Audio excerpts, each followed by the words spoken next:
So.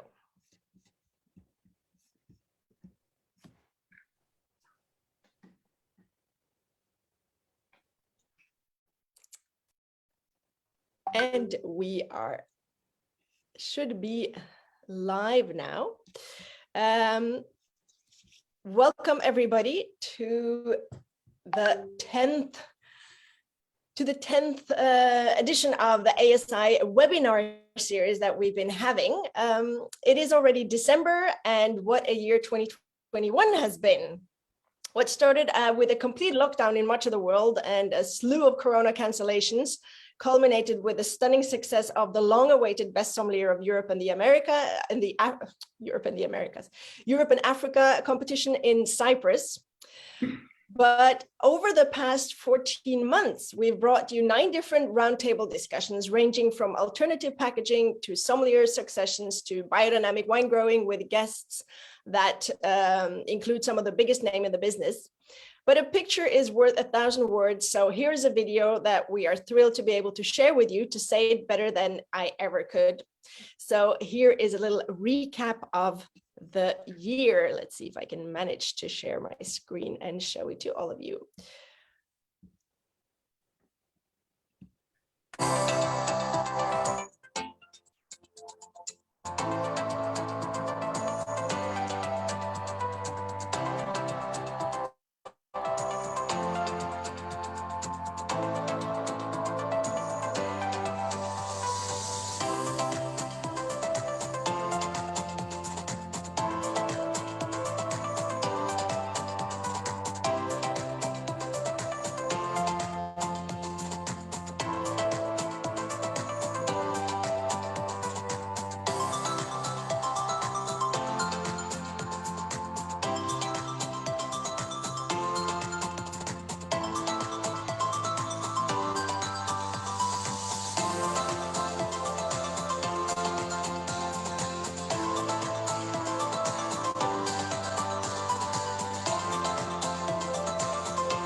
So basically that was our 2021, and thank you to the whole ASI team for putting together such a wonderful and heartwarming video. So with no further ado, let's get this party started, guys.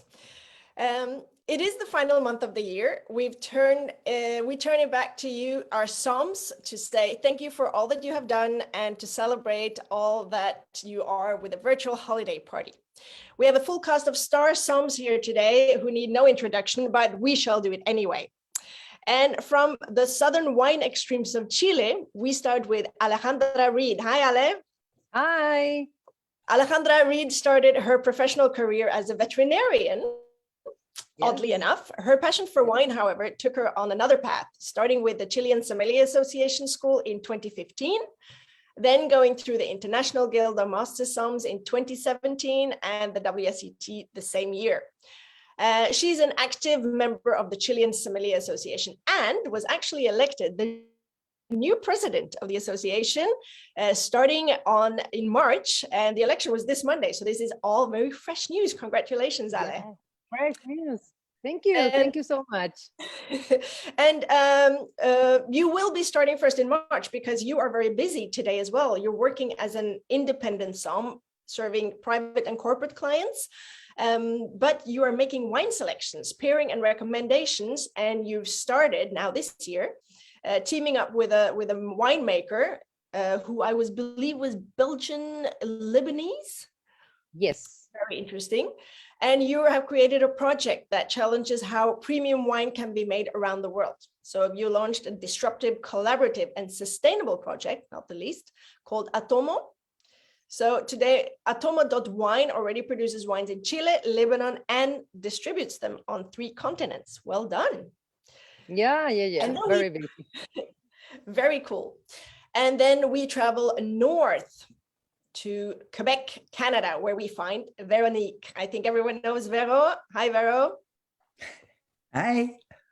And you are one of the most respected somms in Canada and abroad, I would say. You're the best somm of Canada in 2006 and in 12, the best somm of the Americas in 12, and you became the first woman to make a podium at the Best Sommelier of the World competition by taking the 2nd place in Tokyo in 2013. That was a huge achievement. I was there personally and I saw it, and wow, it was nerve-wracking. Not only for you, Vero, it was nerve-wracking for us as well. And you are a very talented communicator and you excel in the art of sharing your passion, which we love to enjoy.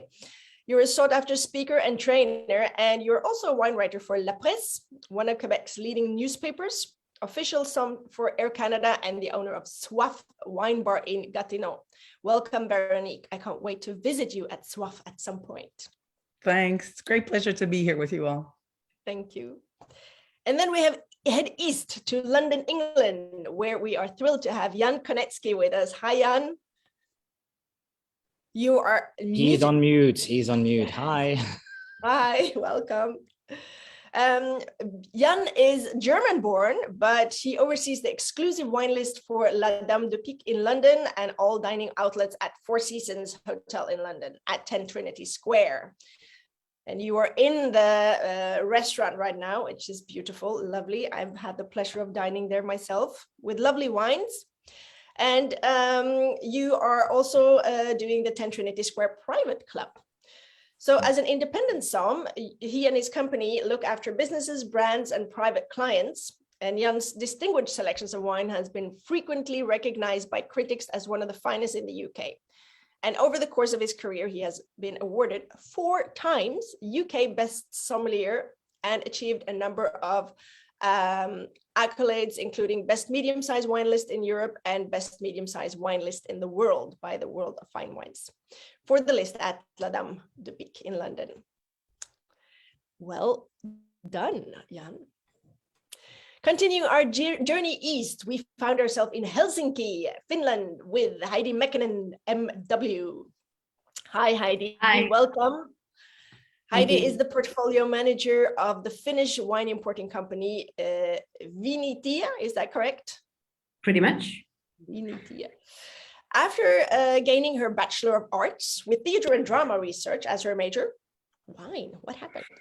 She followed her bigger passion to work in hospitality and with wine.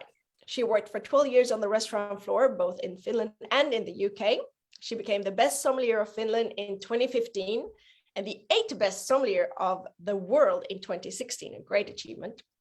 And in 2019, she became a master of wine. She's also president of the Finnish Sommelier Association and a member of ASI Sommeliers Contest Committee, one of the first ladies to ever be included there, so great achievement. And finally, we end our journey on the southern island of Mauritius with Jeff Thomé. Hi, Jeff. Hello. Great to have you with us.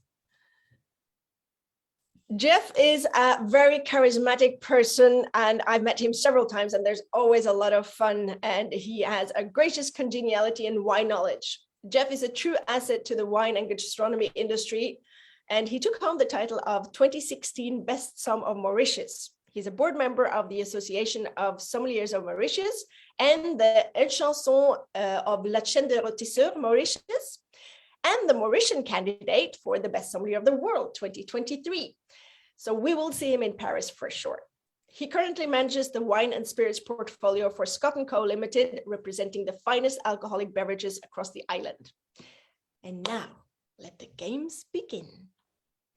Because we are going to challenge all of you today with a little bit of speed pairing. Because back in July, with guests Paz Levinson, Christian Peske, Carl Sjöström, and Julia Scavo, together with some partners, Ciro Fontenesi from San Pellegrino and Atitsude Hushiyama from Japan, we took some liberties and played a few lightning rounds of speed dating, sommelier style. It was a lot of fun and such a success that we've decided to do it again with you. And the rules are quite simple. Pairing as we all know, about finding two things that bring out the best in each other and perhaps together are greater than the sum of their individual parts. This applies to people as well as food and beverages. So we have prepared slides of 10 different dishes for each of you to suggest a pairing. The goal here is to put on your best somm hat and follow your instinct. When it's your turn, we will flash a picture of and description of the dish up on the screen. You will have 60 seconds to come up with a pairing and explain why. Then it's on to the next person with a different dish. So you'll see the picture for a few seconds. I'll take it away again and I will time you for 60 seconds. You have 60 seconds to talk. There's no right or wrong answers. And the goal is to be creative and have some fun, basically. And the order of the panelists, same as introductions, Alejandra, Véronique, Jan, Heidi, and Jeff. We do 2 rounds. So each person will have 2 chances with 2 different dishes. Are you ready? And I have a very, very loud timer. Okay, let's share the screen. There. We are doing speed pairing and Alejandra, you are up first. So you will see this dish, which will be yours to start with. Have you read the text? Are you ready? Yes. Okay, you have 60 seconds from now. Okay, because of the ingredients of the dish that have pork and cinnamon and like a lot of spices, that pie is made with a lot of spices, I would pair with a Syrah, for sure, not an oak one or a like second use oak, like not that heavy one, but a Syrah from warm climate, like Syrah from Colchagua. I'm gonna talk about it. So in that occasion, that the pairing is gonna work well because of the tannins of the Syrah and all the spiciness that you find in that wine with the spiciness of that dish.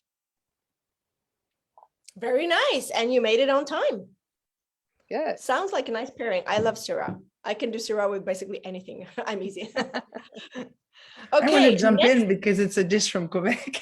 And yeah, right?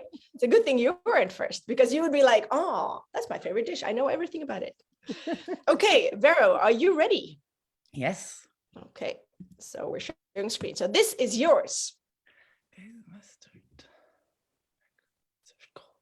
Huh. Okay? Yeah. In it? You go 60 seconds. Ultimate bistro food and ultimate bistro wine food. I'm gamay all over this. Bring on the cold, chilled Beaujolais. Just was tasting La Pierre's Morgon 2020 yesterday again, and that would be absolutely delicious with it, especially because it's served cold, right? So we definitely fall into the charcuterie spectrum, something fatty. Gamay just has a beautiful freshness and acidity cut through the fat. It's filled with bright fruit, so perfect for serving with something that's cold. I think there was a little bit of herbs with it, right? Picks up on the herbal tonalities of the gamay. When they're well made, they're not just about fruit. There's more depth and width to them. So yeah, that just screams out gamay to me. So I won't spend 3 hours talking about it. That's cold ham and Beaujolais. I'd be very happy. And I just want to comment on Ali's match because the Syrah from Colchagua was amazing. I love to serve Carmenère actually with tourtière. Told you it was loud. Please say it again, what you were saying about Alice pairing. Sorry, I love that she went to Chile because a tourtière is one of those dishes. Carmenère to me has some amazing food matching abilities, especially with spicy dishes. And we tend to serve Carmenère from Chile a lot with tourtière. Cool. Yeah, well, Chile has so many really nice red wines. well, I'm not going to say I wasn't aware, but I was so pleasantly surprised to taste all the differentialities that they have in their reds down there, so or over there. Okay, Jan, you're up. Yeah. Okay, let's share screen. And this is your dish. Okay. Turkey dinner from the US, roast turkey, cranberry sauce, candied jams, stuffing, bread, mushrooms, sweet potato. Yeah, I'm There taking it is, away. I mean, 60 it's seconds turkey, from it's an American wine. I'm a bit of an old school classic gentleman, as you all know, well, not quite in all kind of respects, but I think we could go with 1998 Lytton Spring Zinfandel from Rich Montebello. It's Christmas, bring out the good stuff. So Zinfandel is, you know, we all know is a grape which has been, you know, tainted with blue-purple colors, but really this is a beautiful old-fashioned Zinfandel which has power, as well as has delicacy, floral note, elegance. The savoriness of aging comes through here. So that all should pick up as well on the savory flavors of the turkey, as well as the sweetness of the garnish. And if you don't like the food, you will love the wine. I love that. And well on time. Cool pairing. Thank you, Jan. My pleasure. Heidi, this is your dish. Okay, so very rustic kind of Icelandic classic roast leg of lamb, which the country is producing loads and loads of. So it's roasted and just served with winter vegetables. Sounds like a really, really great dish after you come from a cold skiing trip out in the winter wonderland that hopefully I'll see on Sunday, heading north of Finland. With this kind of lamb, I'm also going for like a classic dish. I think we should head to southern Rhone Valley in France, go to the Gigondas area, for example, where we have a bit more freshness in the wines than in the bit warmer Châteauneuf, and have something maybe from the Bechan family, who's a great supporter of ASI.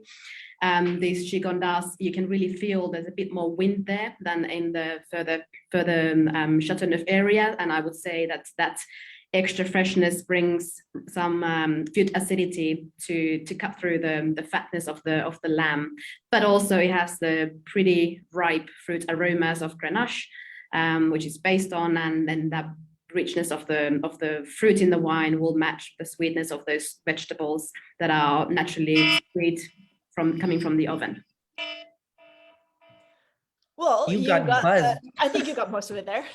I love this. It's terrible. I'm sorry. Okay, we're almost up with the first round. Jeff. Yeah. This is your dish. Oh, Mexico.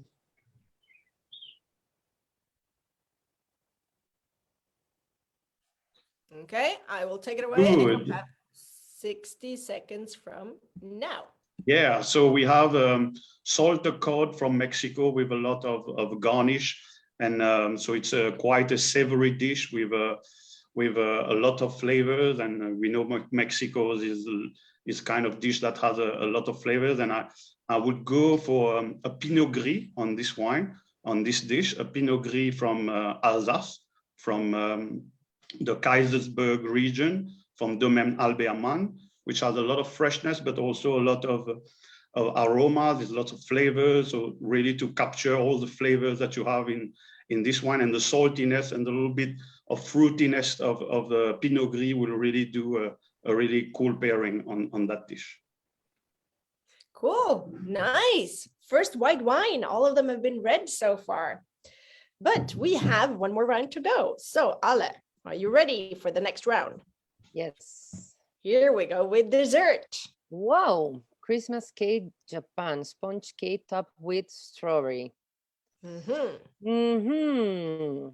Yeah, very sweet, not that sweet, but very like smooth in the mouth. I would pair this, I'm gonna go with, I love bubbles, so I'm gonna go with bubbles anyway. And I'm gonna go with traditional method from secano, from Chile, of course. I'm going to talk about Chile only. And made from semillon. It's a very light, very aromatic, but very light in mouth bubbles. And I think it's gonna pair very good with the cream and with the smoothness of the cake. So that freshness are gonna remove all the fatty that can have the cream. So that is my pairing. Nice. I like bubbles too. Yes, I love bubbles. Okay, so Vero, next dish for you. Let's see if that's a dessert too. Oh yes, it's a dessert. Oh, that's so classic pavlova. To me, it's all about the fresh fruit, right? And usually do it in season, right? So it's in season, I guess, in New Zealand, not here. All the fresh red fruit.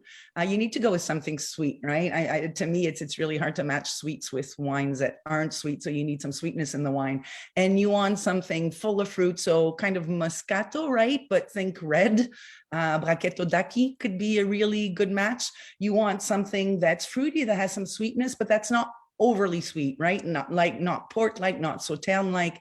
Another great option is Bugey Cerdon from Savoie. So basically on Gamay, you get all, again, sorry, twice Gamay. I do love Gamay, but the super bright red fruit flavors from the Gamay that will match the fresh fruit in the pavlova, but not too much sweetness, right?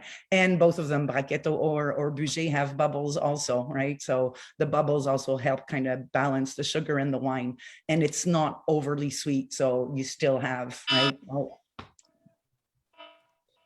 Well, you had me at Brachetto. To be honest, I love Brachettos with pavlovas. I think that's so good with the red fruit. I totally agree. But I'm very interested to try that Gamay from Savoie. That could be fun too.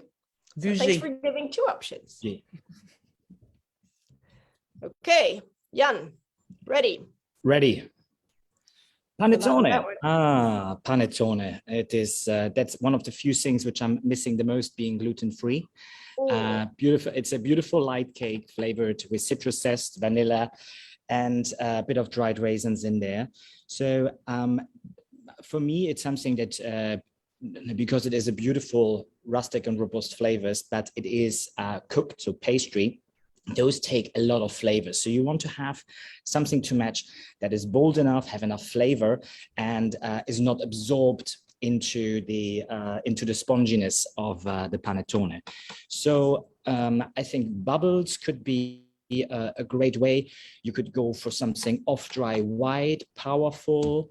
And I think today my best pairing for that would be a nearly dry, really powerful and aromatic Gewürztraminer from the Rouge Valley in America. We are in Washington, and there is a beautiful little producer called Ovum, and they have very old wines, 80 years old Gewürztraminer, and every year the wines are named after a song from Nina Simone. And this year it is 2018, and I think Love Me or Leave Me, it's called. Love Me or Leave Me. I'm taking notes. Sorry, I want to comment on Even everything. without looking. Sorry? I want to comment on everything. I think it's so wonderful that I'm hearing about a winery from America I don't know from somebody on another continent. That's the beauty of, right? The international. Yeah, two American wines. Oh my God. I'm okay. I don't do my ambassador job well, I see. Anyway. Well, you just did. Perfect. Very cool. Okay, Heidi, next one. Okay, so the classic Christmas cake French way. So chocolate cake rolled with whipped cream. I guess a lot of people would naturally go for a port wine with chocolate, but for me, I'm a huge lover of fortified wines, but I tend to go for more the sherries and Madeiras myself. With this wine, I would probably go for Madeira. With this food, I would probably go with Madeira. Go for a sweeter version, a Boal or Malmsey. From the country or the island doesn't have that many producers, but one of the great ones are D'Oliveira's or Henrique and Henrique. So you can find maybe an older vintage, at least like a 15-year-old Boal or Malmsey Madeira, which has a lovely concentrated acidity, a lot of those kind of oak spices, baking spices, which I believe also the high quality chocolate used for the cake has, and those kind of aromas will combine nicely with this beautiful dish. I've never really been a sweet person myself, but I would love to have that glass of Madeira right now. Madeira, yes, too little Madeira is drunk, I think. Okay, last one, Jeff, and this is yours. Okay, so it's a Christmas pudding. So it's a dense cake with a variety of dry fruits, apple, orange zest, and brandy. So it's quite a nice cake, which will go really well with an aged sweet wine. I would go with a Chateau Gillette from Sauternes on an older vintage, an 1980, where the years has really eat out the sugars. And we will have something which is dense, lots of flavors, but will really goes really well with that pudding, which is quite dense, lots of flavors also, to support the sugary and the flavors of that dish. That sounds lovely. Well done on the pairings. We are through the pairings, but we are not done at all. We have more to go, because now we are going to name that producer. Each of you will be presented with 2 producers, same order as before, same way. The pictures will be of either an iconic wine, a vineyard, or a person. Your job is simply to name the, oops, sorry, you were on time, Jeff. Forgot to turn it off. I'm going to be dreaming of that tonight. So you just name the producer, you'll have 60 seconds, and if you are unsure, you may ask for hints from the other panelists. Think like a type of color friend kind of thing. So we are doing the same order again. So are you ready, Ale? No. There's no way out of it. No. We go. You will have about a few seconds to look at the picture. And well, we can actually have the picture up, and then for 60 seconds, starting now. Okay. I don't know the producer. Ice, so it's the north for sure. Who lives in the north? Maybe you can ask someone for help who lives in the north. Véronique, please help here. I can't recognize it, but imagining maybe somebody who was important in starting the commercialization of ice wine.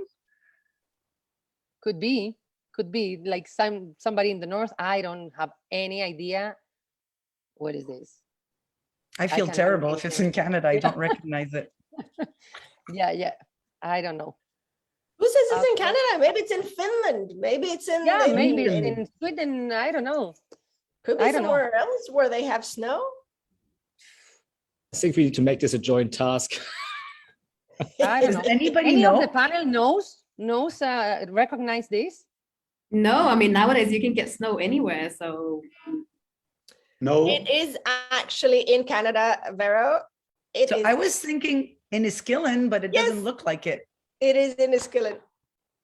So I thought Enniskillen, right, because they were so important in, starting the whole ice wine thing, and they're an iconic and pioneer producer in the Niagara Peninsula, but they've probably changed the building since last time I went. That's why I asked to you, Véronique. Well, that's what I was hinting of when I said, somebody influential in the production. Like the north, snow. Sorry. No worries. We are going on with the next. So, Vero, now, are you ready now?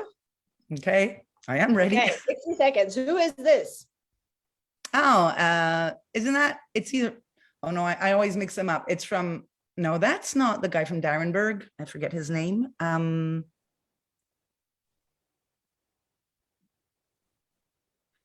I feel very, very stupid. I'm thinking either the guy from Darrenburg, whose name I forget, or Jim Clendenin from ABC. I tend to mix them both. Yay!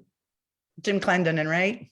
Yes, it's Jim Clendenin. Sorry, remind me what's the name of the guy from Darrenburg? I don't remember, but I agree. He looks a bit similar in a way. Yeah. He looks a bit more crazy though, the guy from Darrenburg. Osborne, thank you. Yeah, okay. But no, this is Jim Clendenin. He was such a nice guy. So, so basically, what's the producer? Au Bon Climat. Yes. Thank you. Okay, Jan, UK ready? Ish. I always think like I'm not a travel agent. That's why I'm a sommelier. That's why I never get the wineries right. But anyway, let's kick off. Okay. This is, I have no clue. Firstly, it's obviously very important and expensive architecture. I see some mountains in the back, so probably that's could be something like maybe the Andes Mountains. So I'm calling on my friends in South America. Ale, do you have any hints for me? Is this No, it's not Chilean. It's not Chilean. Maybe China. I think it's not Argentinian either. Maybe China. Jeff, you said maybe China? Yeah. Okay. Good. Okay, good. Maybe Look at China. the sky. No Look at the clue. sky.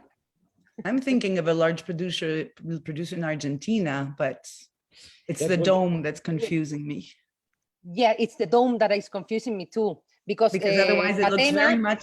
there is one of pyramids. Yes, there is more that dome, I pyramid. don't, yeah, it's the other one. So, I thought it failure. looked like a Love how Zuccardi. everyone. Zuccardi, I was thinking of Zuccardi looks as well, like but do they have a Zuccardi. dome?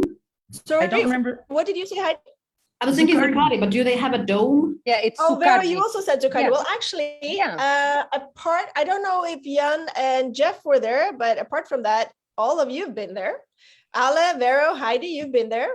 Yes, but that dome is new. You know, Yeah, I think well, it's actually, Zuccardi, I don't you know, think- but no. I don't think they were that- completely finished building when we were Yeah. there in 2016. Yeah. But yes, it is Zuccardi. Okay, okay. That dome was Well the clue Okay. that So somebody can send a little message to the representative that, you know, we need to have a Jeff and me need to go. You're right. Or you need to take off the dome. Okay. I think the first one was better. Okay, so Heidi, ready? 60 seconds now. Okay. It looks like she's having champagne glasses in her hands, so I would go probably to champagne. I'm afraid I do not recognize this person. Jan, you're a big fizz lover. Do you have any help for me? I do not know, just by feeling, is that the lady winemaker of Boulanger maybe? That's probably, but I'm not 100% sure. She Maybe looks- Moon. Veronique knows. Veronique knows. He's who the it is. chef de cave of one of the most prestigious champagne houses. Oh, a salon? No, the other Dom one. Perignon. No, it's I not. know there's a lot of women who's winemaker in Champagne now, so Yeah. it could Yeah. Dom be. it's Perignon's not chef true. de cave is a man. You said it, Dom Heidi. Perignon. Congratulations. Crew. Yeah, Yeah, her name is I think it's Julie something. I'm not 100% sure. Very well but yeah, done. she's- Julie Cavy. Oh. Julie Cavy. Yeah. Great. Apparently there are very many prestigious champagne houses, so it's so many to choose from, so it's hard to get the right one. We have one more. Jeff, 60 seconds from now.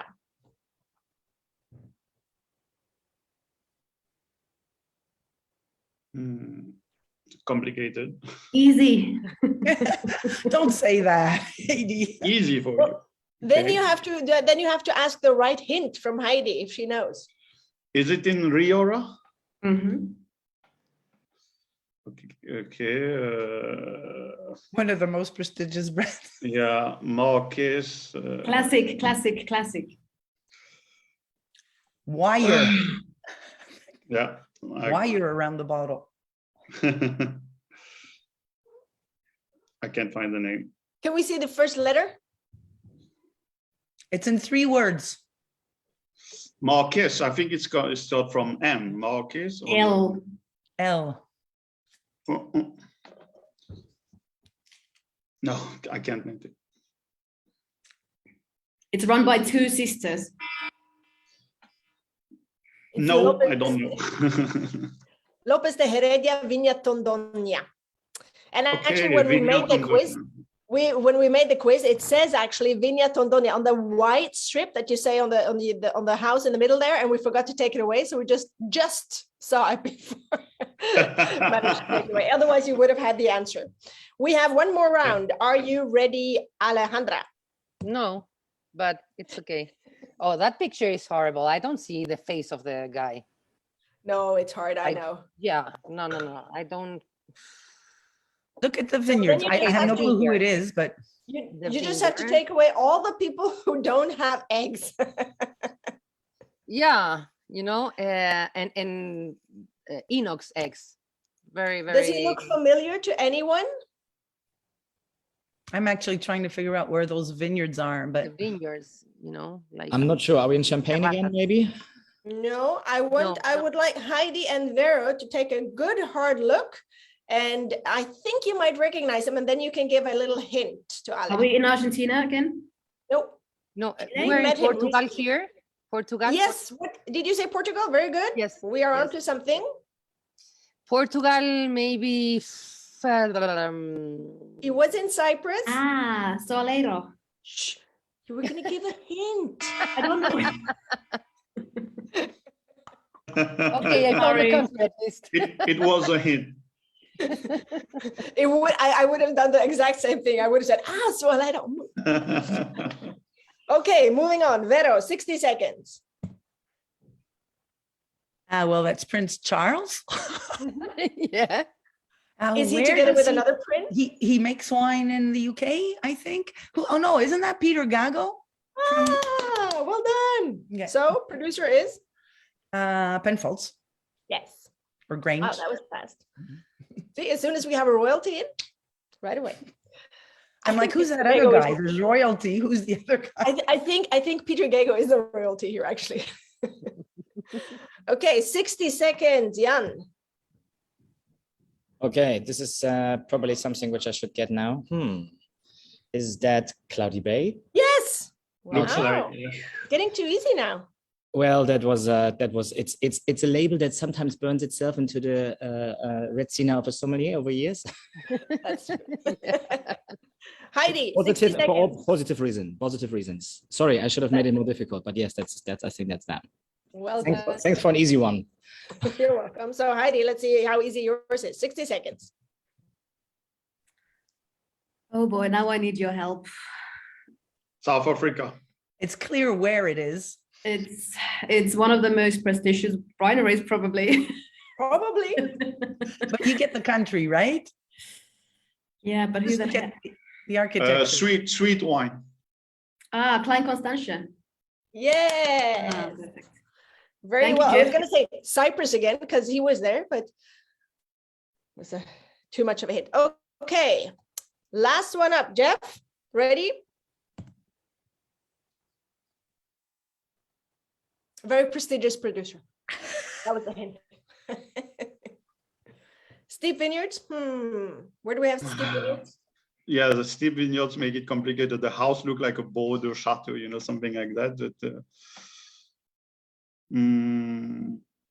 Yeah, I need hint. Huh? I know someone who wants to give you a hint who's like dying to give you a hint there. Jan? I'm not sure. Is this in Germany? It might very well be, yes. It Doesn't might it look be- like might be in Germany, might be somewhere in Mosel. I'm not 100% sure, but Or in the Austria? Saar, or maybe Could it be close to Austria? Mosel? or maybe in Austria. Or maybe we just keep it simple instead of confusing. Very prestigious. Maybe Mosel, Maybe Saar? maybe Sarah. Okay. Is that Maxim? Egon Müller. Egon Müller, not Maxim Grünhauser, Egon Müller. There we are. And Okay. so we are done, but we're not done. We have a bonus one. And it's for everyone. So anyone who wants to can just blabber it out. I think you're going to like this one. So what is this and what are the ingredients? Oh, no, it wasn't this. It was another one. Filippo Pato, of course, and William. And William Waters. Yes. By Rara. Oh. By Rada. Very good. The bubbles of Filippo Pato, by the way. Very nice. Yeah, right? Yes. Okay, so now is the The bonus. fortified is epic. So there's If a you beautiful put me red this, of fortified. course, this is easy, Because I jumped you, Heidi. That's what I did. I think. Oh, okay. Well, anyway, for everyone, here's the bonus question. What is this and what are the ingredients? Negroni. Negroni, Campari, Campari, vermouth, vermouth. And vermouth. And no we have one orange And with a bitters. garnish of orange peel. I do believe that. Same level for everything. Sorry. Same quantity. Same quantity for everything. And I do believe that this is the official ASI cocktail. Yes. Well, I was going to say it is the cocktail that every hotel needs to stock if they're having a large number of sommeliers coming. Make sure you have lots of those. I think I'm the only ASI sommelier who doesn't drink Negroni. I feel so left out. You're banned. Yeah, I know. I should. You know what? I'm gonna make one in a minute. Oh yeah. Good. Nice. Not wrong for you then. I don't drink them. Too bitter for me. I'm a late bloomer. I'll probably like it in 10 years. Anyway, we're not done. We have a new exciting game for you guys, and we call it Tell the Story. Tell your story. So basically, I'm going to share the screen now, and you will see a grid here. And on this grid, I will explain what we need to do. So the numbers move clockwise from 1 to 4. Each number corresponds to a set of categories. And each of those numbers is in this hat. Okay, gotta reach over for the hat. Oh, just a second. Ooh. I don't know how your viewing mode is, but can you see my hat? Yeah. I have a hat with notes in it. So in the hat, we have the numbers twice. When it's your turn, I will remove one of the slips of paper with your random category, and you will have a maximum of 2 minutes to tell your story. So I will explain each of the categories. So category number 1, some visit. It can be a trip that you did. It can be a visit that you got from a producer in your restaurant or some producer that you met with somewhere. And then a category number 2, some crush. It can be a crush you have on a winemaker, on a wine, a producer, a wine region or a wine country or a wine personality. Lots to choose from. And then number 3, the some surprise. Tell a story that has connection with sommelier. Basically anything you want to share from your job or personal life, anything that's connected to wine. That's kind of, it's a cool category because it can be basically anything. And then number 4, some disaster, a disaster that occurred at work or in connection with sommelier. I'm sure everyone has plenty of those. So we will do it in the normal order. I think we all know the order by now. So we start with Ale. Okay, I'm ready for this, you know. Good. Okay, so I will pick a number. Okay. In the hat. And you have number 1. So you will have some visit. You have 2 minutes from. Okay. Okay, I'm gonna talk about my last visit of a wine producer country that was Lebanon, and was amazing experience to know the soils, the geography, and all the valleys that they have, and a lot of producers that they are doing wine. And was very nice because it's a very small country. You know, it's 250 kilometers by 50. You have the Mediterranean Sea, and you have like a big mountain that's separated with Syria. So the landscape is quite similar to Chile, but in the middle valley, the Lebanon have a lot of small, you know, slopes. And so if you travel from one region to another and it's 60 kilometers, you end up taking 2 hours to arrive because it's the streets are very small and that. And the wines are very nice. They have a like very, very good ingredients. They mostly produce Syrah and Cabernet Sauvignon, but they have also another varieties. They have like the local ones. The white ones are more known, that is Sauvigny and Meurrier. and they're doing very nice things, you know. They're not very well known around the world, but they're doing good things with Obeidi in the whites mostly, and in the reds they're planting also Sanso, Cabernet Franc, and another like traditional varieties. So it's very nice. It was amazing. I love the food, I love the people, and I love the beaches, like are amazing.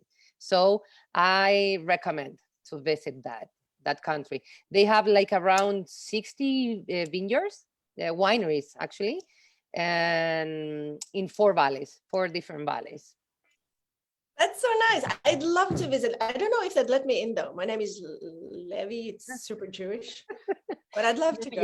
Yes. No, there are Christians, and mostly Christians, and yeah, they're gonna let you in, of course. Thank you. If not, I'll go like, but Allah said they would. Thank you for telling us about Lebanon. Okay, we have more numbers in the hat. Oops. Oh, okay. One fell out. And this is for you, Vero. It's number 4, some disaster. Tell us. Yeah, well, I tend to not remember those, right? I say one of my best qualities is the capacity to focus on good things and forget the bad, right? And the bad always happens, right? I often say, excuse the blunt language, but one of my mottos is shit happens. It's all about how you deal with it, right? And that applies to our everyday somm work, but to everything in life, right? I remember of a young candidate that was in a competition, in the Americas competition, and you know, when you decant a bottle, when it's in the basket and you open it, you have to be careful. If the level is very high, right? Sometimes just by extracting the cork, you can get you know, the wine splurt out. And it happened to her in the middle of the competition. I think it was her first competition. She was a young sommelier, I think from Venezuela.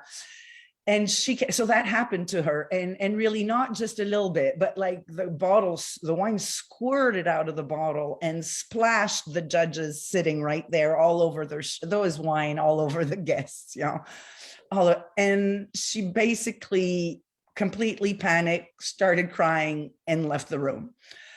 And I felt so much for her. And we had a serious talk together. And I said, listen, things like this happen. It can happen in service. You're not going to run away in the middle of service, right? Yeah.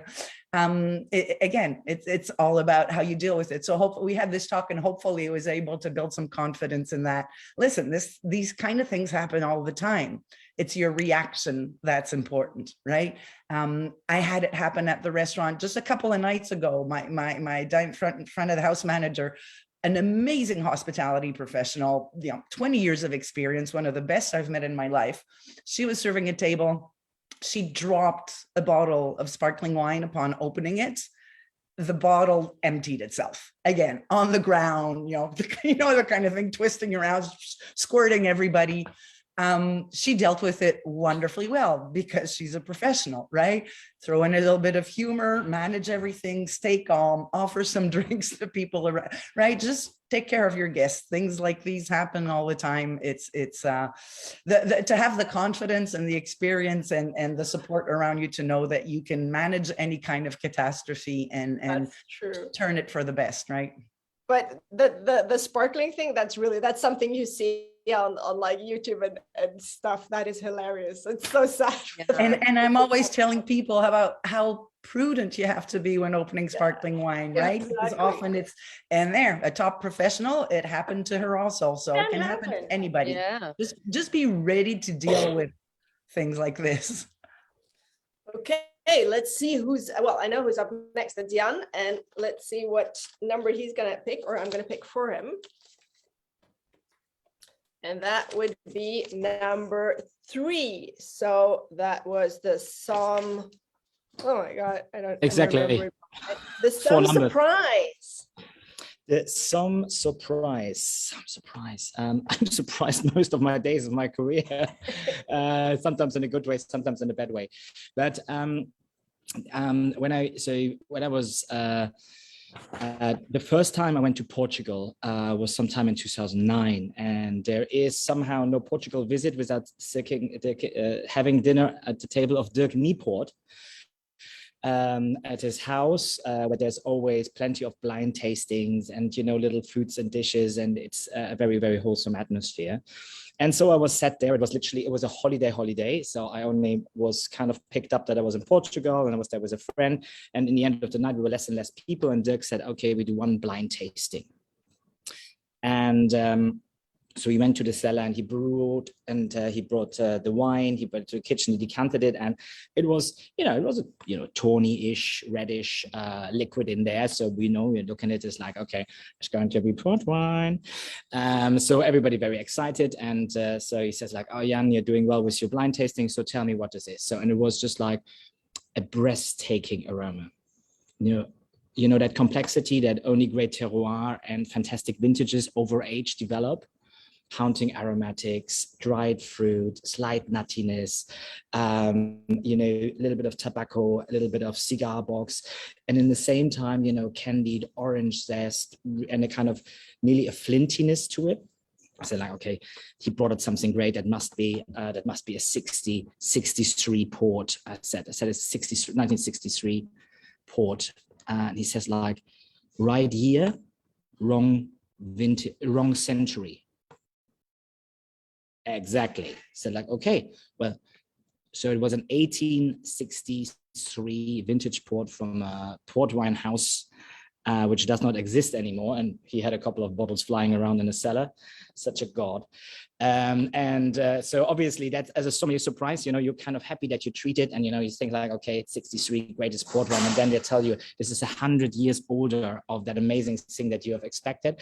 So obviously that was something which again would have blown my mind today, but back then I was not even in sommelier management. It was just a generosity that somebody sees the people around for the passionate professionals they are, and for friends, rather, because there was nobody famous around. There was nobody who had who would be justifying to open a bottle of wine at 150 years old. It was literally something which was genuinely shared. You.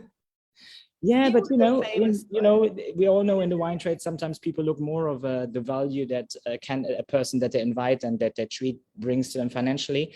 And Dirk was never a person like that. It was a great surprise in my career. I mean, it happened. He was many surprises with Dirk and many good stories, but that is always the one that was a great memory and a great surprise. Indeed, I totally agree. I would have been surprised and happy about that one too. I don't remember that one. Heidi, you're up. Number in the hat. Another somm disaster. Somm disaster, my favorite. Well, I couldn't call myself being a sommelier back then, as it was actually my first job in the hospitality industry. I was 18 years old, and I had decided to have a year off between high school and university. So I moved to southern England, to the beautiful countryside of Cotswolds in the middle of nowhere, where I was working in a 10-bedroom bed and breakfast hotel run by a family. And it was really my first time ever working on the restaurant floor. And of course, I was a young girl, not knowing much about anything, what I was doing. But I was helping there during, I think it was like a pre-Christmas lunch party. And I was serving this table of 10 really well-dressed women in their older age. And I was carrying a tray full of glasses, full of red wine, of course, because that's what you did back in the time. You didn't put the empty glass on the table and pour at the table, but you actually carried the full tray full of glasses to the table. And I was putting them down to the table, and of course, one of the glasses flipped from my tray to the table and ended up on one of these prestigious dresses that one of the elderly ladies were wearing. Well, of course, my manager came there and apologized, and I apologized. I was very nervous and so forth. And the lady was quite upset about it. But we said, okay, we're going to do everything, laundry and everything will be recovered for her. Well, later on that night, the owner, during the evening service, when my parents were actually visiting me to take me off for a couple of days visiting England with them, My manager rushed into the kitchen, his face red, fully red, and he was like shouting, like, who was this person who tripped this tray today in the lunch service? And I was there like, yes, it was me. And I explained the situation. Oh, you have to finish. I want to hear. Sorry. I was explaining the situation, and I said, yeah, Nancy, who was the manager during lunchtime, she took care of it. And he was like, I'm gonna fire you now. And there I was about to go on a couple of days holiday with my family, and I did the evening service, and I was shaking, like, what do I go and tell my family now that I can't return here? So when I went to, after the dinner service, I went to my boss and I asked him, what do we do? Do I come back in a couple of days' time? And he looked me in the eyes and said, Heidi, of course you're gonna come back. We're gonna be friends forever. Don't worry. So I think the whole thing was just that it was the only time that he first heard about the lunch service, and the other manager didn't have time to explain what happened. So he was kind of surprised, and that was his way of reacting. But we still are friends with him, and I didn't get fired. Oh, I can imagine being 18 years old and that happens. Oh, it's like spilling wine on the bride's dress. Yeah, but isn't that one of the tasks that we still hate, carrying a tray full of glasses? Totally. Jeff, Absolutely. there's only Yes. one left. What is that one? Number 2, some crush. Oh, I have too many crush, it's complicated. Write that on your Facebook thing. What? Well, maybe they're watching now, so maybe we have a coming together. I don't know where to start. Crush. Winemaker, wine region, wine country, wine producer, a wine I'll person. talk about a wine producer, actually, which is a very good friend who knows nothing about wine when he started his job. Actually, he's a South African winemaker. His name is Christophe Durand, and I really love all his wine, what is made. And this guy actually, he has a very nice story, because he's from France, and he never made wine in France. He's from the Normandy region, where we have Calvados and stuff like that, cider. And yeah, he went to South Africa actually because his wife left him and went there with his daughter. So he wanted to be close to his daughter. So he left his job, he left everything, and he went to South Africa. He just started to do a couple of jobs around. And then there was an opportunity to import barrels in South Africa. So he started to be an agent to import French barrels, and he started working with different wineries where he started to sell barrels to that guys. And this is where he gets into wines. And today he's a really great winemaker. He made some super wine in South Africa. He made a Chardonnay from the Robertson region, which is absolutely beautiful. He made a Syrah from Swartland. Oh, I'm sorry. But what's the name of the producer? So he's Christophe Durand, and his wine is Durand's wine. I don't know if you know about it. And he was his wine, his Chardonnay, was the only South African wine that was selected for the wedding of Prince Albert de Monaco, who married a South African swimmer. Don't know if you know about the royal family. Oh, yeah. Yeah. Cool. That's very nice. Well, we were supposed to do 2 rounds of this. However, we won't be able to do that because we are just talking away. And I really want to have this last little thing also, because the last thing would be the best bottle of 2021. That's our final line. It's not really a game, but we would just like ask you to briefly, you will have a maximum of 45 seconds here, to name your best bottle of 2021 and tell us why, just really quickly. Whether it was because of the company, the occasion, the location, or simply the mood, we'd like to share that one bottle that will stay in your memory long past the bells of New Year's, and please share why. So we will do our usual round. Ale, which one was your favorite bottle of 2021? Of Which course, one? only Good. one. Only Of course, the only one, of course. And I have it here. This is not like a propaganda or anything, but yeah, it's a wine that is made in collaboration with different wineries, and it's not about like a denomination of origin or anything, but they take care a lot of the terroir and the small plots, you know. And it's like a collaborative wine, disruptive, because they mix valleys, vintage, and grapes. And it's in the sustainable path. So I'm talking about my wine. So it's this. And I'm going to show you, this is Thomé, Lebanon. And yeah, here you have the wineries. And this is mostly Syrah, Cabernet Sauvignon, Cabernet Franc, and Grenache. Very nice. And I'm assuming that everyone who's coming to the best sommelier of the Americas in February in Chile will be able to taste the wines? Yeah, the Thomé Chile, yes, for sure. But Thomé Lebanon, I only have few bottles that I came with me in the... So we have to go to Lebanon for that one? No, to Europe. It's in Europe already. Oh, we'll taste that then before we come, and then we'll compare it to the Chile one in February.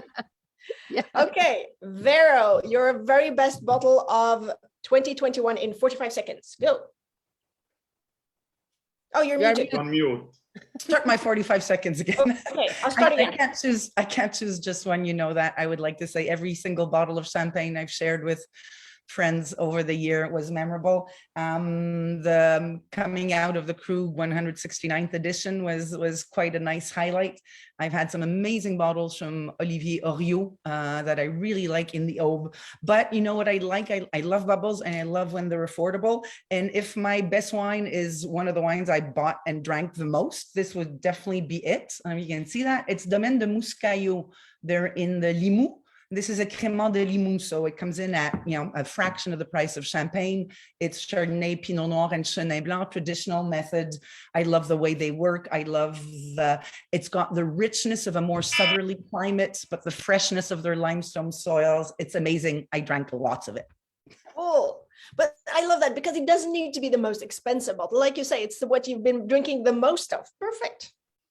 I mean, I guess that would kind of be your favorite bottle because you've drank it again and again and again. Good. Jan, 45 seconds, go.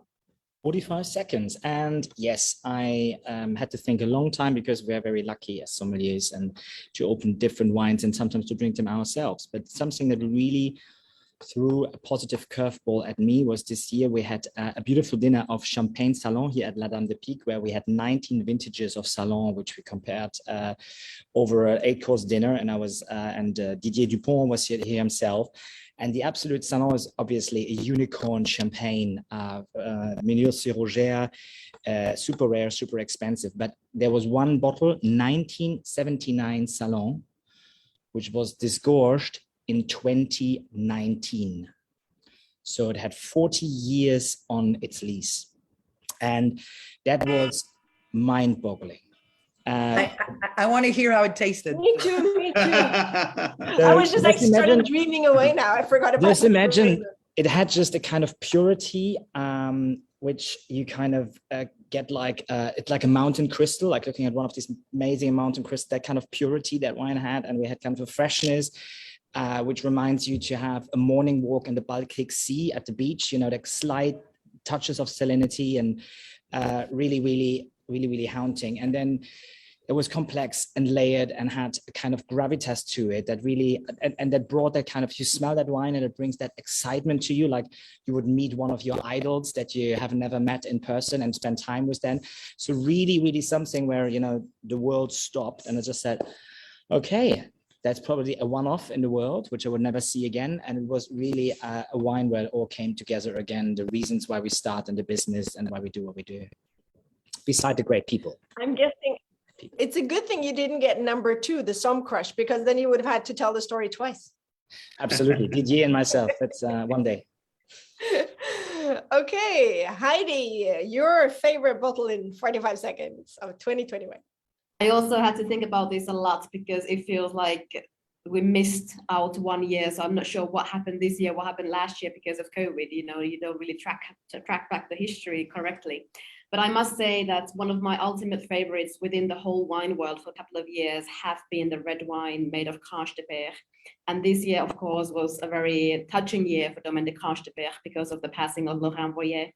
And I had a pleasure of having twice this year the fresh vintage 2016, which is already, even if it's a young wine, it's really, really drinking amazingly well. And the last time I had the wine was after a very intense week here in Helsinki, when I was one of the organizers for the Master Wine exams this year. And I had some of my really, really close friends sitting the exams in front of me for a week, and it was almost more difficult for me to watch my friends sitting and writing the exam than doing it myself a couple of years back. And after that intense week, we had a splendid dinner with really great wines, and this Cranche de Père was really the star of the night, so that made it very memorable. Nice. Yeah, I mean, I think it's not only about the wines, it's always also about the company and the setting, obviously. Jeff, your best bottle of 2021. Yeah, so as I had many crushes, it's really difficult to choose one of them. But I'd like to talk about one of the discoveries I made in 2021. I tasted a small appellation, we say small, but from the Côte Chalonnaise in Burgundy, Rudy, from Maison de Monty, 2016 vintage. Was an absolutely beautiful wine, and Maison de Monty, the winemaker is Alix de Monty, which is also the wife of Jean-Marc Rouleau, and I really had the impression of drinking a Meursault from Rouleau in that wine. And in the 2016 vintage, you have that minerality, that complexity of the wine, and that was really beautiful for a wine that you would pay 25 euro, you know, so it was really a big discovery. Thank you so much. Thank you all so much for sharing your nicest wine memory of 2021. And for everyone who's been watching, keep an eye out on social media channels, as we will be making announcements soon about our 2022 webinar adventure. Be sure to follow us in social media anyway to stay informed. I want to thank the panel, but I just have a few things to say first, because this webinar has been very special to me as well, because it's the last one I will be doing for ASI. And it has been a great year with a lot of great conversations with somms, industry experts, wine personalities, wine writers, and not to forget ASI's partners. I would like to thank them all for their support of ASI and our webinar program in the past year. And on a personal note, I look very much forward to meeting our industry, you and everyone who is watching, from a different position within ASI in the year to come. But now it's the time where we say hello and goodbye, and most importantly, santé. If you're just tuning in, please be sure to leave your comments on the Facebook page, and remember that you can always see our show again on Facebook or on ASI's YouTube channel. And with that, I will ask you, our guests, and you, our audience, to take a glass in hand and raise it high and say cheers. I will share what I'm drinking as well. I'm enjoying a wine from Graham's, a port, 1983 vintage, which keeps very well even after 3 days. Cheers, everyone. Santé. Cheers. Thank you very much. Cheers, santé. Happy Oh, holidays, everyone. Cheers. Happy Happy holidays. Happy Wait, I'm holidays. going to take a screenshot of this. Up with your bottles, guys. Can I do this with one hand? I'll try. No, it doesn't. Once again, sorry, I'm going to bring my bottle too. Okay, everyone, cheers to 2021. Cheers. Cheers. And with that, we say goodbye and have a good weekend as well. Happy Bye. holidays, Have a good everybody. weekend. Happy holidays. Holidays. Bye-bye.